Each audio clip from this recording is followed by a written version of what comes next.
Specialty Stories is part of the MedEd Media Network at mededmedia.com. This is Specialty Story session number 11.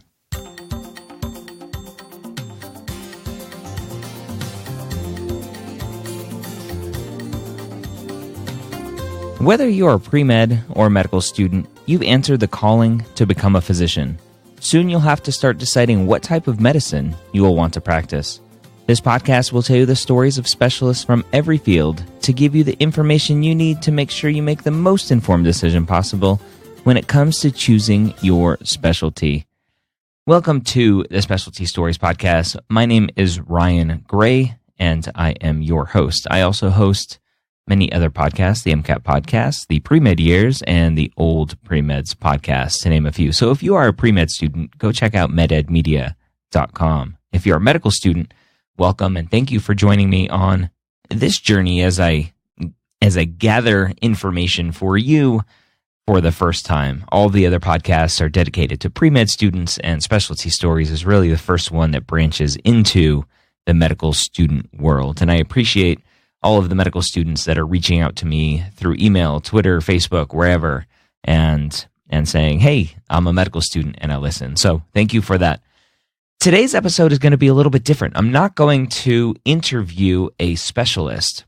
I thought I would intersperse the discussions with the specialists with the actual data from the NRMP, the match, basically, program, to actually take a look at each of these specialties to see what the match shows for people. And so that's what I'm going to do today. And I'm going to dig into, I'm going to go in alphabetical order to make it a little bit easier. And since this is the first one, we'll see how it goes. But I'm going to dig into anesthesia for this first one.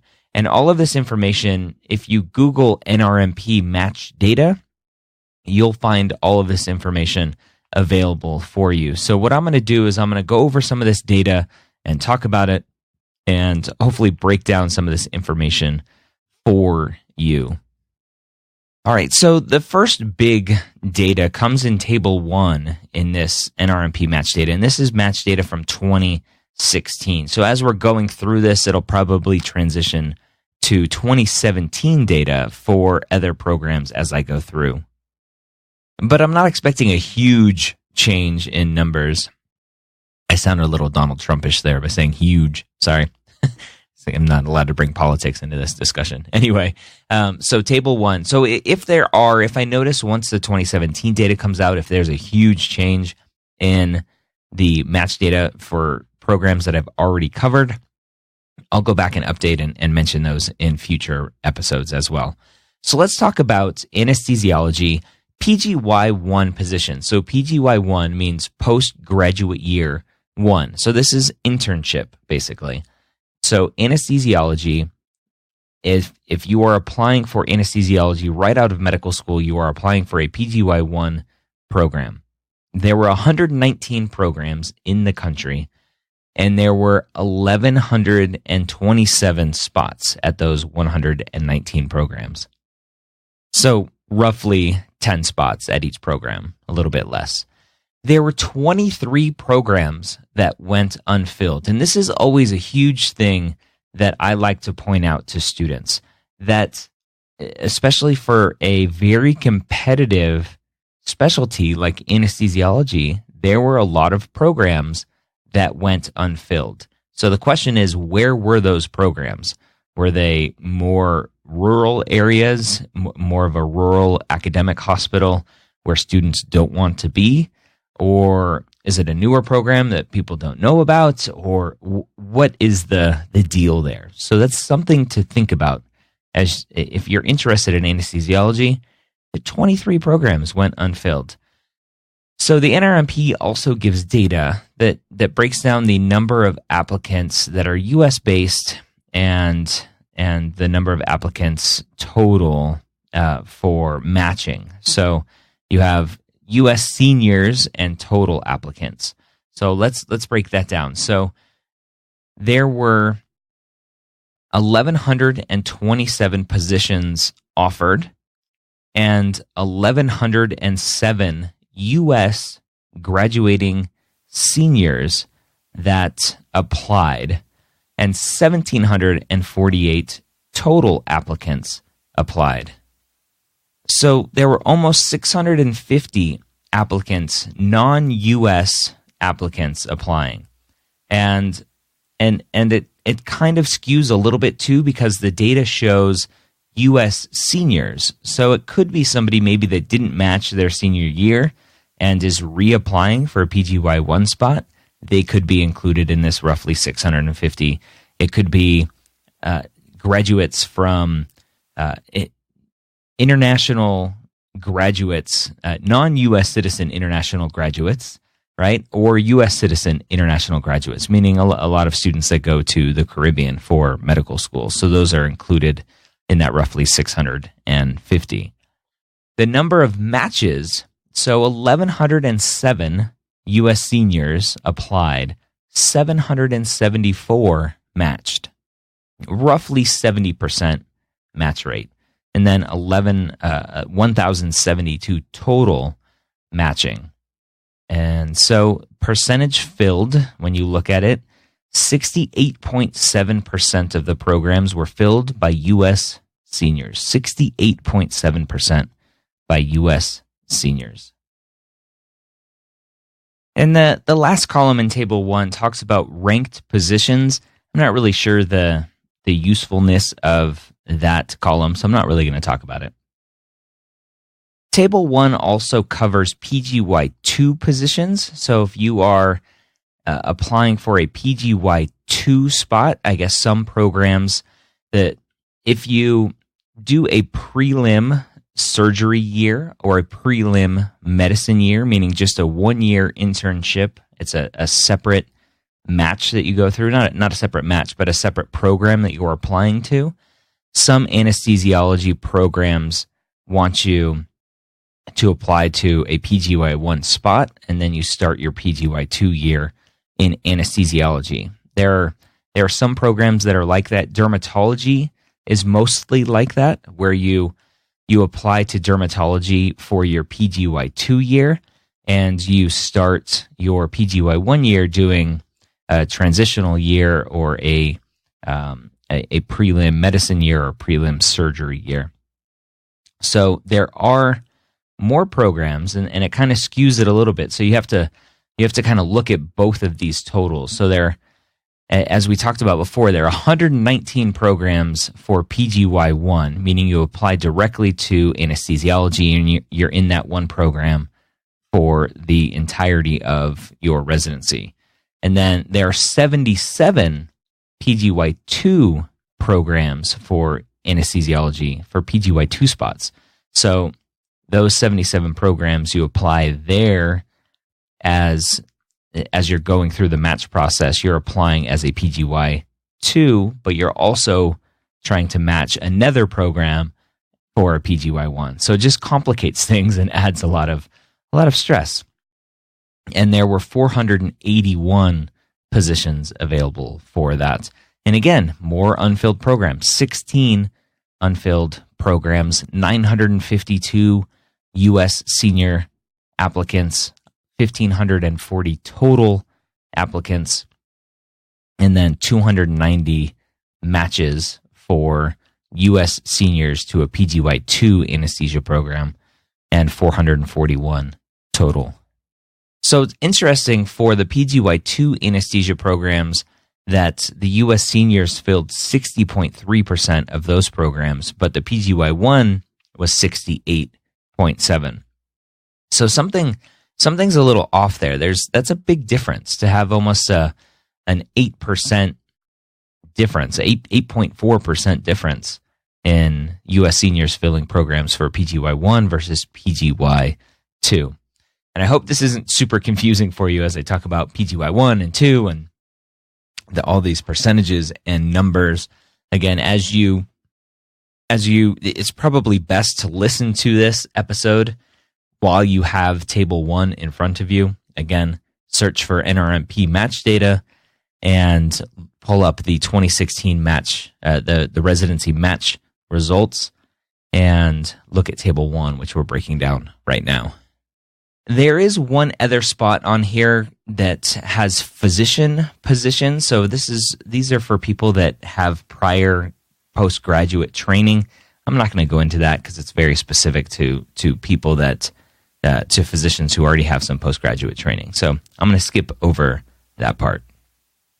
Now, Table 2 in this NRMP Match Data, 2016 Match Data for Anesthesiology. Table 2 is interesting because it breaks down the specialty by applicant type. So this is telling you who is applying to these spots. And it actually says applicant type, but this is people that matriculated or were matched. So this is who is matching in this program. So if you look at anesthesiology, PGY1, again, this is Table 2 in the NRMP 2016 match data. There were 1,072 positions filled, and of those 1,072, 774 were U.S. seniors, meaning MD. If it just says specifically for NRMP, if it says U.S. senior, they are specifically referring to allopathic graduates, MD graduates. So there were 774 U.S. seniors. There were 19 U.S. grads. So these are people that maybe took a gap year before applying to anesthesiology. Maybe they didn't match their first time around and did maybe some research or something in between.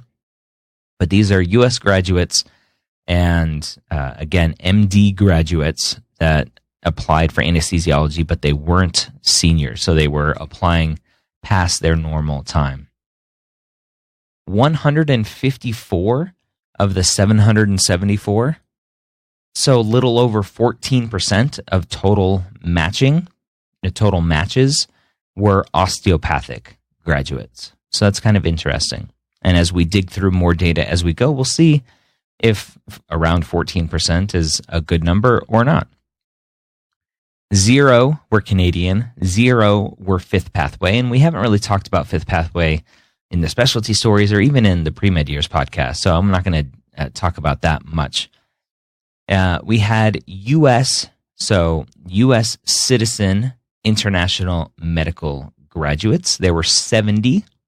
So if you look at it, there's always this discussion of, should I go to a Canadian MD school or a U.S. DO school?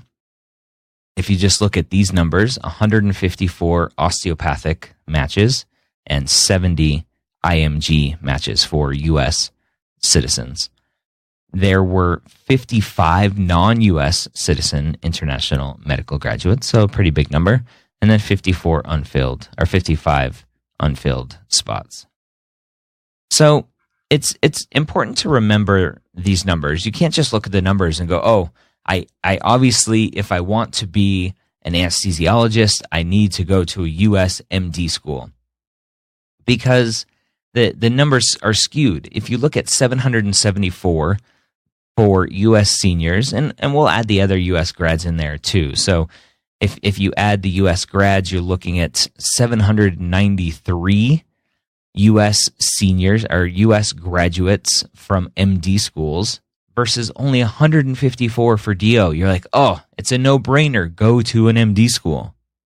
But it's not that easy, because there were only in 2016, the latest ACOMAS profile for applicants and matriculants, there were 6,778 matriculants to DO medical school. And there were 21,030 matriculants to MD school. So there are a lot more MD students than DO students. Now, if you look at just the raw numbers here, the numbers of applicants, if we say the DOs and MDs are equal for anesthesiology matching in an MD program, then you would expect possibly that the numbers of osteopathic students would equal the same percentage that there are students in the schools, if that makes sense. So if there were, it's about 30% of MD, there are about 30% DOs versus the MD schools or MD students. And so you would expect about 30% for the anesthesiology matching as well for osteopathic students. But that's not the case. It's only, what did we say, 14.3% roughly. So it's less. But then you have to look even further and go, well, if these students who are going to osteopathic schools are truly going to osteopathic schools because they are interested in the osteopathic philosophy, and the osteopathic philosophy and the programs typically gear towards more primary care, then you would expect less than what you would look just looking at total numbers of students. And so it would kind of make sense. So as here's I'll go off on a tangent a little bit. And this is the problem that I have when you're on Student Doctor Network or you're on Reddit or whatever forum that you're on and discussing this, and you go, oh, and they just show raw numbers, but they don't talk about the numbers like I'm doing right now and saying, well, okay, you have basically 14% are osteopathic students matching for all of the spots. Yet it should be near 30 if we want to look at total students, MD and DO. But it's not always the case, because what if those DO students truly are going to a DO school and wanting to be primary care physicians, which is great because we need primary care physicians. And so, sure, it's not going to look the same because the philosophy and if you listen to my pre-med years podcast, you know I'm not a true fan of the philosophy sales pitch of osteopathic schools. But I am a true believer in that they want to train primary care physicians. And so if those students are going in wanting that, then yeah, there's going to be less that are matching in the match. So take these numbers with a grain of salt as you're staring at them, as you're talking about them with other people and thinking about them. And if you're a pre-med listening to this and you're thinking DO or MD and what am I interested in? And you go, oh, there are only 154 osteopathic students matched for a PGY1 spot. So I don't want to go to an osteopathic school. It's kind of rubbish to think that way. So just take that with a grain of salt. All right. So again, Table 2 lays out PGY2 spots. Again, we talked about PGY2 positions are programs that you have to apply separately to a PGY1 program. There were 481 positions available. Only 40 were unfilled. 290 were U.S. seniors. 28 were U.S. grads, non-seniors. So students, again, taking gap years or not matching their first time around. 54 were osteopathic students. So a little bit less percentage than the PGY1 spots, 12.2 versus 14.3. We had 0 Canadian, 0 fifth pathway, 44 U.S. IMGs. So again, U.S. citizen, international medical graduates, again, Caribbean or some of these other programs overseas, and 25 non-U.S. citizen international medical graduates. Table 3 of the NRMP match data talks about the increase or decrease of positions from year over year, and anesthesiology increased 4% from 2015, looking at 2016 data. So there were 4% more programs or more positions offered in 2016 than there were in 2015. There were 4% more in 2015 than 2014, 3.9% in 2014 than 2013. So it's a continually growing specialty, which is good if you're interested in anesthesiology, which is interesting.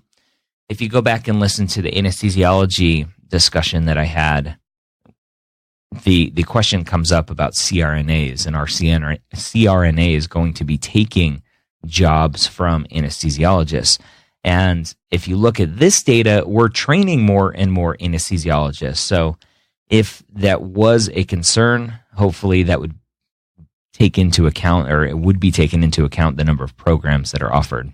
And you may see a decrease. But again, when I talked to the anesthesiologist, he really wasn't worried about the CRNA discussion at all. Table 7 of the NRMP 2016 match data digs into U.S. seniors and the positions offers and numbers filled by U.S. seniors looking from 2012 to 2016.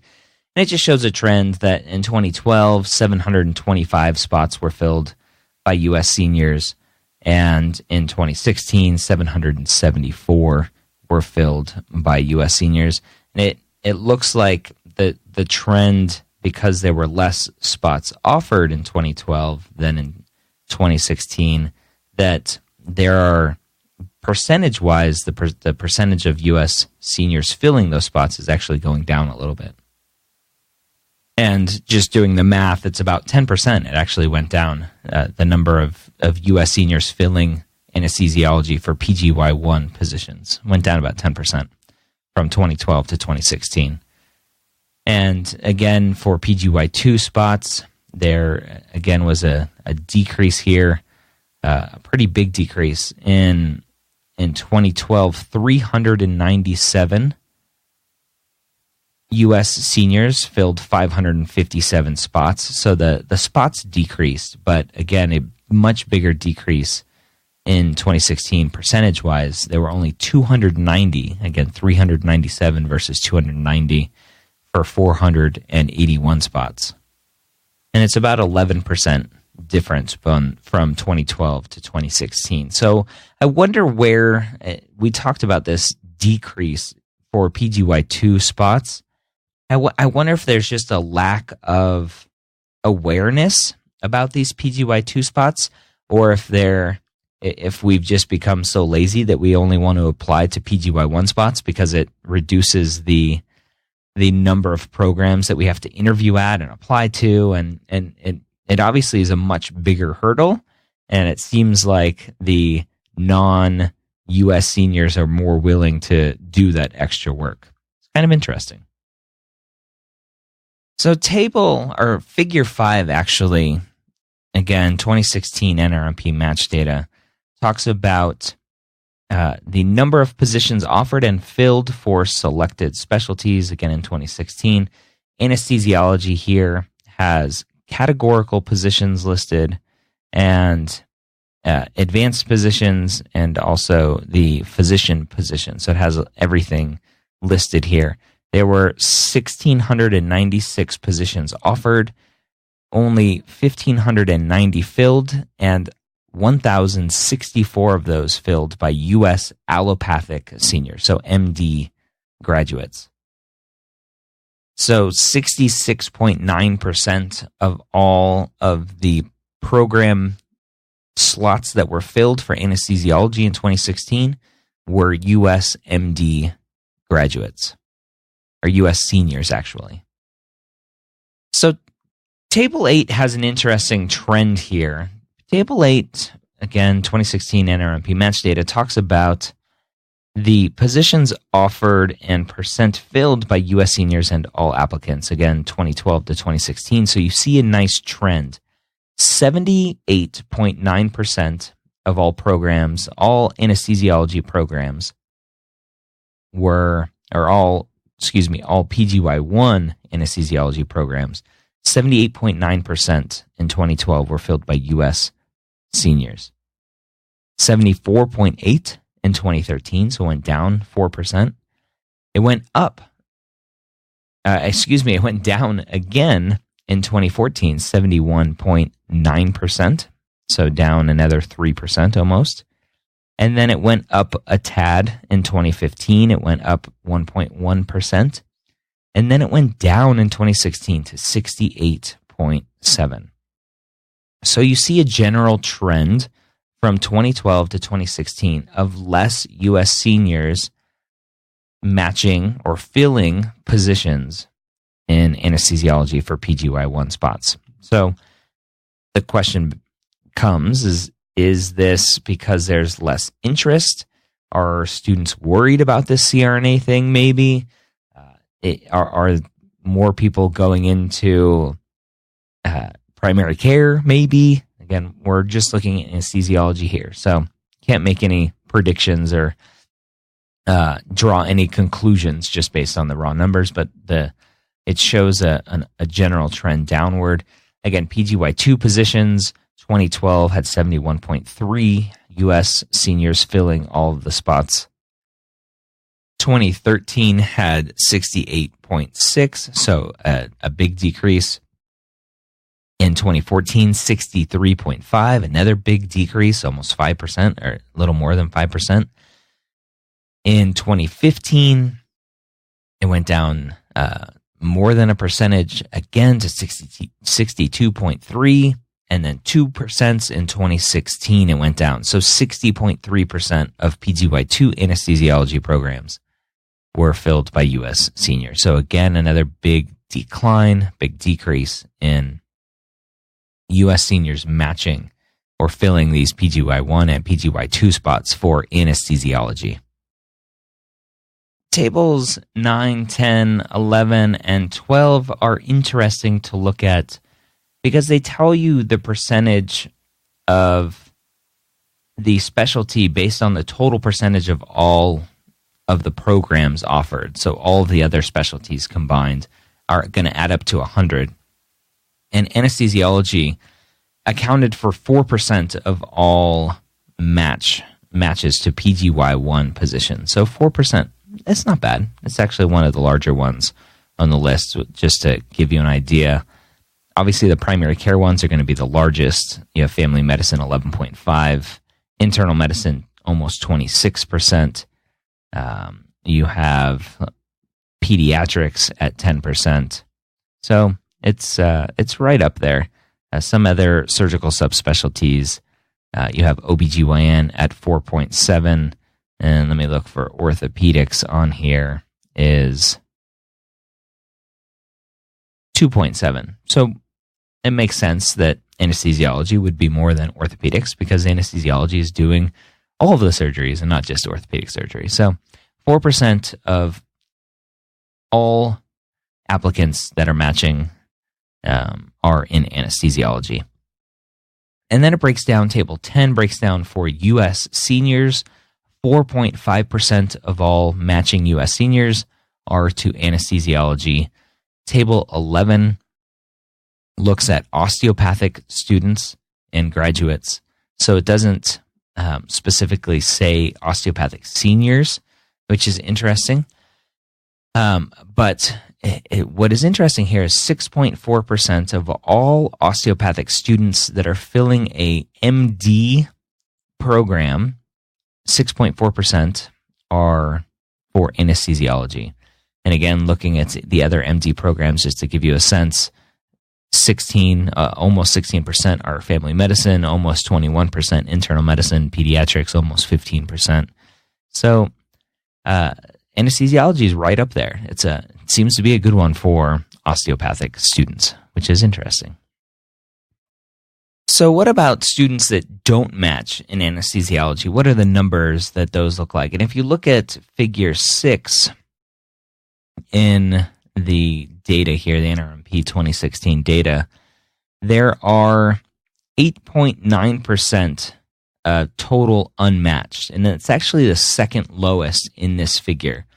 And there is a note here that says specialties with fewer than 20 matched applicants are excluded from this figure. So this is pretty thorough. And again, anesthesiology has the second lowest non-match rate for all of the NRMP data. 8.9% for all applicants, 0.8% for unmatched U.S. seniors. So U.S. seniors that are only ranking anesthesiology and going into the match, only wanting to match in anesthesiology, less than 1%, 0.8 are not matching. Independent, what they call independent applicants, so anybody who's not a U.S. MD senior, is 23.8%. Again, second lowest. Actually, the lowest on this list. Internal medicine and pediatrics, which is the lowest overall, has a 30.8% for unmatched independent applicants. So that's kind of interesting to see. Table 17 talks about the average number of ranked applicants per position. So looking at anesthesiology for PGY1 spots, there were 8.4 ranked applicants per position. So there are a lot of people applying for these programs. And if you look at PGY2 spots, there are 19.4 average number of ranked applicants per position. The SOAP program, the Supplemental Offer and Acceptance Program, which used to be called scrambling, you would scramble into a spot if you didn't match through your normal ranking system. Table 18 talks about the participating programs and positions for the SOAP. And for anesthesiology, there were 20 programs that were participating, meaning those 20 programs had open spots after the normal match algorithm did its thing. And there were 51 positions, and 48 of those went filled through the SOAP program. Those are for PGY1 spots, and then 11 programs, 34 spots for PGY2 positions. Now, again, being the first time that I'm digging into this data, there's a lot more data that I could dive into. Again, if you look at Rmp Match Data, they have what's called charting outcomes in the match for U.S. allopathic seniors. So this is very specific to allopathic, so MD seniors. They break down into the board scores and everything else. And actually, I'll talk about board scores because I know that's always a big discussion here. Board scores kind of dictating how competitive something is. So if you look at board scores, so USMLE Step 1 for anesthesia, it looks like their median number here is about 232, maybe 231 for matched applicants, and unmatched, it's much lower, around 208 maybe. Doesn't talk about specific numbers on here, just a range. And then Step 2 CK, so the clinical knowledge, again, matched anesthesiology is around 241, so about 10 points higher, which is normal. It seems like the average trend is people do better on Step 2 CK. It's more medicine-based and not just memorization like Step 1. And the unmatched for anesthesiology is about 222 roughly. So a bigger jump than the unmatched for Step 1. But again, it digs into research experience and abstracts and publications and much more data. So it's all out there. I think one other thing I wanted to talk about was Medscape data and their reviews that they do, the surveys rather, of physicians. So Medscape every year has a physician lifestyle report and then a physician compensation report. So I wanted to talk about the lifestyle report for Medscape. It's a 2017 lifestyle report for Medscape. Again, if you just do a quick Google, very easy, it comes up right away. So anesthesiology, one of the first slides on here is which physicians are most burned out. And anesthesiology is right in the middle of the pack at 51%. Emergency medicine, the highest at 59%, and psych and mental health, the lowest at 42%, according to, again, the 2017 Medscape report, lifestyle report. So anesthesiology right in the middle. How severe is the burnout? On a scale from 1 to 7, where 1 is it does not interfere with my life, and 7 is it is so severe I'm thinking of leaving medicine altogether. Anesthesiology is at a 4.1. Again, kind of a little bit lower than the middle of the pack. Urology leading the pack at 4.6, and infectious disease at 3.9. Slide 18 talks about which physicians are the happiest, and anesthesiology a little bit higher up. That it breaks it down at work and outside of work. Anesthesiology has 33% happiness in work and 69% outside of work. And just to give you an example, it looks like most of it is based off of outside of work. Just looking at the trend line, 76% for urology, they're happiest outside of work, 31% inside of work. And if we look at the Medscape physician compensation report, which a lot of students would like to know, like how much money am I going to be making? I'll give the disclaimer, don't choose your specialty based on income. Money will not buy you happiness if you're not doing what you like. Anesthesiology is unsurprisingly near the top at an average of $360,000 a year, which is not too shabby. That is only about a 1% increase from the prior compensation report, which is interesting. Not a big increase. It's one of the lower increases. An interesting slide here on the compensation report, slide 12, says which specialties have the most female physicians. Anesthesiology is one of the lower ones at 21%. OBGYN, unsurprisingly, and pediatrics, far and away, the majority are females at 55 and 53%. And a good slide 15, which physicians feel fairly compensated. Anesthesiology near the top at 55%. Dermatology is the highest at 66%. Difference in earnings between physicians who feel fairly versus unfairly compensated. Anesthesiology is lower at $44,000. So physicians who thought they were not being fairly compensated versus physicians who were, the difference in pay was about $44,000. Interesting number. One of my favorite slides to always look at is slide 17. How do physicians rank by overall career satisfaction? Anesthesiology, overall career satisfaction, 54%. They were satisfied with their income at 55%. They would choose medicine again, 59%, and choose specialty, only 48%. Interesting number. So one of the things when you're looking at these surveys is there's an obvious selection bias for those. I don't know if selection bias is the right term, but the ones that are filling out these surveys are going to possibly be ones that are more dissatisfied with their job. So take these numbers with a grain of salt and look into these specialties as you go through your training and figuring out what you want to do, and break these numbers down and everything down based on what you want and what you need for your career.